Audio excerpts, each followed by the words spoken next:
सबसे ज्यादा शोर मचा हुआ था महंगाई का कि जी महंगाई मार्च आ गई, इमरान खान ने महंगाई कर दी, कत्ल कर दिया लोगों को। मुझे अफसोस से कहना पड़ता है कि वो चैनल्स जो आज चुप करके बैठी हुई हैं, सन्नाटा छाया हुआ है वहां, बोल नहीं रहे, वो उनको इमरान खान की घड़ी की पड़ी हुई है। ये भी पहली दफा हुआ कि मैं अपनी घड़ी बेचूं, उसके ऊपर ही शोर मच गया है। मेरी जाती घड़ी है, मैं उसे बेचूं, मैं जो मर्जी करूं उसे, उसके ऊपर कोई बात नहीं कर रहा कि आज लोगों का जो माशी कत्ल हो रहा है।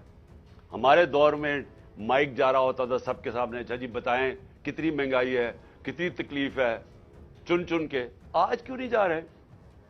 आज जरा ये सुने कि हमारे दौर में जब लोगों के पास जा रहे थे महंगाई कितनी थी, तो इन्फ्लेशन थी 12.5%।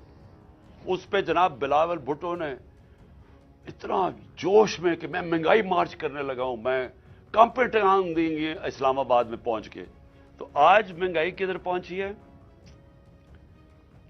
24% के ऊपर, दुगनी है आज महंगाई उस दौर की। कोई किसी को फिक्र नहीं है कि महंगाई में क्या हो रहा है। 50 साल में सबसे ज्यादा महंगाई है आज पाकिस्तान में।